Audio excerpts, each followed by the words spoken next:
It doesn't get any worse than this. A 21-year-old MMA fighter in Australia is no longer with us, and the reason is, unfortunately, rhabdomyolysis. So I've read several of the news reports on this incident, and I want to call your attention to a few things about this. So his name was Jake Sendler, and he was 21 years old. He was in the university, was in college to be a PE teacher, a physical education teacher, and some reports have also stated that he was a personal trainer as well. So when I read the reports, a few things jump out to me that I just want to share with you here. So I'm getting this actually from the mirror.co.uk, which had a pretty good write-up on this. Jake was known to be extremely healthy and ate organic foods. Eating healthy doesn't prevent getting rhabdo. He admitted to feeling amazing in a video just before his fight, which was on March 2nd, and he was cleared by the doctor to fight before his match. Now, the article goes on to quote who I believe is his mom, who says, "We're still trying to understand how this could have happened and how no one knows about this condition, rhabdo, and he didn't know about it, and his gym didn't know about it either." And she goes on to state that had we known about the early signs of rhabdo, Jake could potentially still be here. Heartbreaking.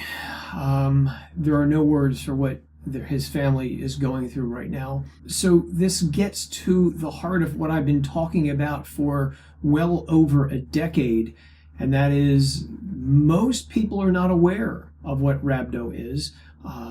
It's not being taught in the colleges, and I'm in the United States, and I know that most universities are not teaching about it, even in the exercise science courses. Jake was going to college, to university, to be a physical education teacher. I don't know where he was in his studies. He was only 21, so my guess is probably just at the beginning stages. So I don't know if rhabdo would have come up in his studies eventually or not. Some reports mention that Jake was a personal trainer. I looked into this, and it does state in the Mirror article that Jake had a certificate 4 in youth work. Now, that appears to be different than a personal trainer certificate in Australia. In Australia, to be a personal trainer is somewhat different than it is in the United States. Instead of certifications, you have certificates in fitness. There is a level 3 certificate and there's a level 4 certificate. And these certificates are issued through what are called registered training organizations, or RTOs, which are private non-government educational providers. That said, these RTOs are accredited by the Australian Skills Quality Authority. And from the looks of things, both Certificate 3 and Certificate 4 in fitness appear to be pretty comprehensive programs. I'm not sure if Jake had either a level 3 or level 4 fitness certificate. What he does appear to have had is a level 4 certificate in working with youth and children. But regardless, I don't know if the level 3 or level 4 fitness certificates in Australia do cover rhabdo or not. If you are watching me from Australia and you have either of these certificates, please do leave a comment below and educate me on this. That said, it does appear that Jake was dealing with some of the issues of rhabdo, including not only muscle pain, but also the dark colored urine symptom,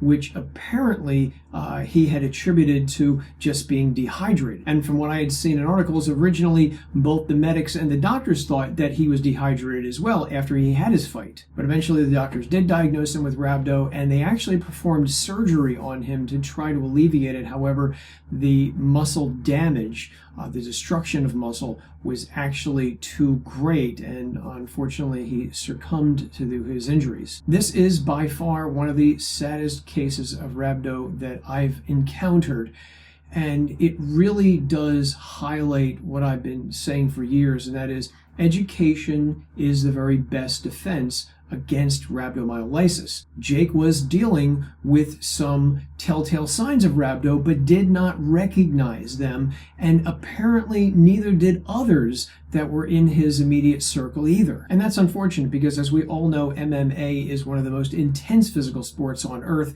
And I would imagine that there have been other cases of rhabdo that have occurred in the MMA world that have not gone reported. And my guess is that's because people basically recovered from it. And not to say they had a mild case of rhabdo, I don't consider any case of muscle fiber destruction as mild, but there are different degrees to this. And there could have been people who have had rhabdo in the past and, again, thought maybe they were dehydrated, or rather they just had regular muscle soreness and just, bit the bullet and made it through it. That, I think, also goes to, at least here in the United States, that people don't take rhabdo seriously. And I have even heard from people who have told me that they have been made fun of by people in their gym because they got rhabdo. I don't understand that mentality at all.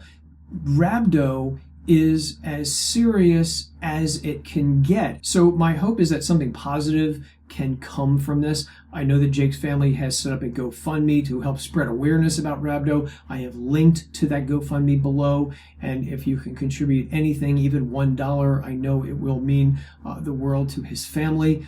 If you are in the educational world now, if you are a personal trainer right now and you don't know about rhabdo, please investigate. I have written the first book in the world on rhabdo. It's sitting behind me. You can go and find it on Amazon. I've also put a lot of videos both here on YouTube as well on TikTok and Instagram as well. Just search for my name. You can find them all there. But at the end of the day, as I've said before, education is the best defense against rhabdo. I don't like seeing these cases. And for the people who say that rhabdo is rare, rare doesn't mean not significant. Here is a very significant case.